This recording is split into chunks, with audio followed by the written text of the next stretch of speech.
maglalaban ng dalawang pamilya na may kanya-kanyang AFAM. Gusto mga hindi pa nakakaalam, ibig sabihin ng AFAM ay a foreigner around Manila. At ang ibig sabihin niyan, yung mga nanditong contestant natin, nakapangasawa ng AFAM. Kanina, nakilala natin ang dalawang teams na maglalaban ngayong gabi. Pero para mas makilala pa natin sila ng lubusan, kausapin natin ang Johnson family! Charissa, unahin ko si Charissa. Charissa, curious lang ako. Sino sa inyo nakapag-asawa ng foreigner kaya naging Johnson ang apelyido? Actually po, yung nanay na. Okay. Kasi nung namatay yung tatay namin, nag-asawa siya ng foreigner. So, naging Johnson ang kanyang apelido, yung surname niya. So, ginamit nyo na rin yung surname niya. Para lang po dito sa game. Kasi we Kanina? have our own. Ang talagang apelido ko po ay Jones. Jones? Kasi nakapag-asawa din ako ng foreigner. Oh, Ako naman po ay Williams ang aking apelido dahil nakapangasawa din ako ng foreigner. well, teka sandali. Ibig nyo sabihin, pareho kayong nakapag-asawa ng AFAM. Yes, actually, bilang po kami, lahat kami sa pamilya, puro afam ang napangasawa. Patalbugan kami. Oo, actually kasi, alam nyo, pangarap po kasi namin lahat yan, yung mga tita namin, pinsan namin. Kasi gusto namin na makarating sa abroad. At syempre, magkaroon ng dolya. Yeah! Raymond Tower! Ibang klase talaga ang pangarap ninyo. Palakpakan natin ang Johnson family. Ngayon naman, pumunta naman tayo sa kabila. The Smith family! Let's go! Rabia, same question sa inyo. Sino nakapag-asawa ng Smith? Bakit naging Smith ang apelyido nyo? Actually, yung Smith, sa lola ko po yan, na nakapangasawa po ng foreigner. Pero sa mga kapatid niya, hanggang sa anak-anakan, lahat po foreigner. Kasi gusto po namin imported. Yes! Imported po talaga. Okay, teka. So ikaw, iba rin ang apelyido mo? Iba.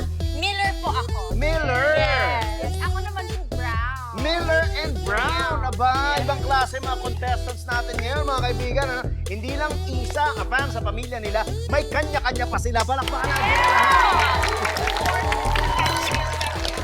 Okay, tutuloy natin ang tanungan. Tandaan nyo, may dalawang wrong answers na kayo. Ibig sabihin, isang maling answer pa. Pwede na mag-steal ang Johnson family, okay? Ulitin ko ang tanong. Ilang taon karaniwan ang AFAM na pinapakasalan ng mga Pinay? I think we got it. 50! 50! Okay.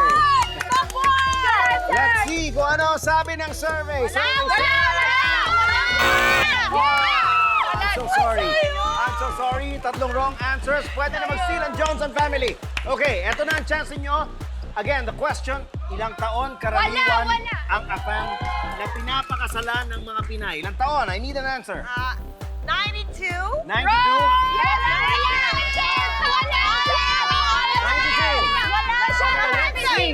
Kung nasa survey ang 92! Wala!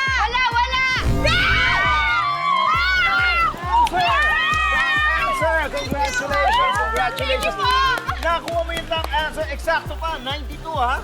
How did you come up with 92? Paano mo naisip yun? Actually, it's just a lucky guess. I think talaga? it's really for me kasi nagkataon na yung boyfriend ko ngayon na afam is 92. 92 years boyfriend? Wait. Boyfriend? Akala ko may asawa ka na. Oo, pero he passed away when he was 89. So, ngayon, I'm a widow. Oh, okay. Tapos yung dinidate mo ngayon, 92 years old. Oo, nagdi-date kami pero malapit na rin. Ah. Alam niyo na, so may Gets, iba gets. na naman po yung apelido ko. Magiging Perigno na. Perigno! Nakakapagod din minsan. Perigno, magiging apelyido mo ngayon. Teka, wait lang. Yung dinedate mo ngayon, Bill Ferrigno? Yeah, 92 years old, taga New Jersey, dating US Navy? exactly. Sandali lang. Ito bang boyfriend mo nakatira ngayon sa Imperial Tower sa Makati? Yes! Oh my God. Are you boyfriend? Spends with my boyfriend? Yeah. Eh, boyfriend ko yun eh. Halika nga dito. Ah, Boyfriend ko yun eh. Ano, sabi niya pupunta siya dito, pakakasalan niya ako, dadalhin niya ako sa US. So, sino ka? Sabi niya pupunta siya dito, nandito na siya. Sabi niya pakakasalan niya ako. Ba't di mo alam na nandito siya? Baka